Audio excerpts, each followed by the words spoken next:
Sunkiss'd Travel here. Welcome to part 2 of our best snorkeling in the Caribbean an 11-part series. Today we're going to talk about Aruba, Bahama. I don't know if anybody else thinks of that song when they hear the name Aruba, but I sure do. So Aruba is really well known for its beautiful beaches. They are a white powdery sand. They're super soft, and their water is shallow with an average temperature of about 80 degrees, so it's extremely comfortable. It's a great place to go and scuba or snorkel. Their visibility is phenomenal. So the first part we're going to talk about is going to be the Antilla Shipwreck. It sits about 18 meters down. You can search the ocean floor for any interesting finds. It has beautiful sea creatures that have made the shipwreck their home. The visibility is, again, beautiful.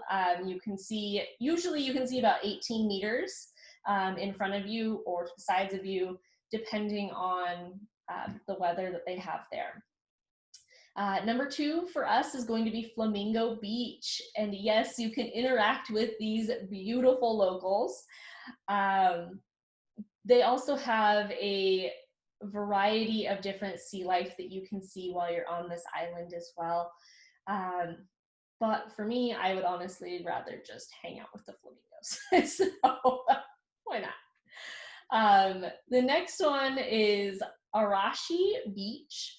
It's really great for beginners. It's shallow. It's got a really nice soft sandy floor.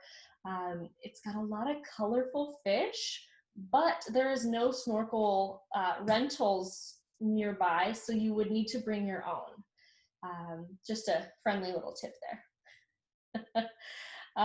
We're going to talk about next is Boca Catalina and Catalina Cove. They are pretty much side by side.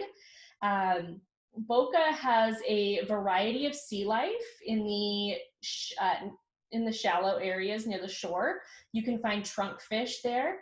But as you go deeper into the ocean, you can find sea turtles on a regular basis there. So if you're really looking for some sea turtles, you're definitely going to want to go there and just go a little deeper into the ocean. To get to Cove, so Catalina Cove, you actually have to get in at Boca and you swim north. It's not too far, but it's really the best way to get there.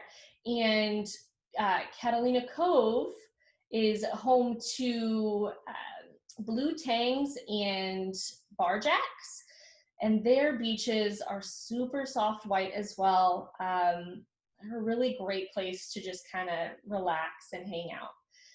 So those are our friendly tips for the best snorkeling in the Caribbean, part 2, series of 11. So if you guys have any questions, please feel free to reach out. Do me a favor, if you liked this content, please hit subscribe, ring the notification bell at the top. In the description, you will find how to book a vacation consultation with us. Whenever you're ready, please just know that Sunkiss'd Travel is here to help, and we hope that you'll contact us for your next vacation. Have a great rest of your day, guys. Bye.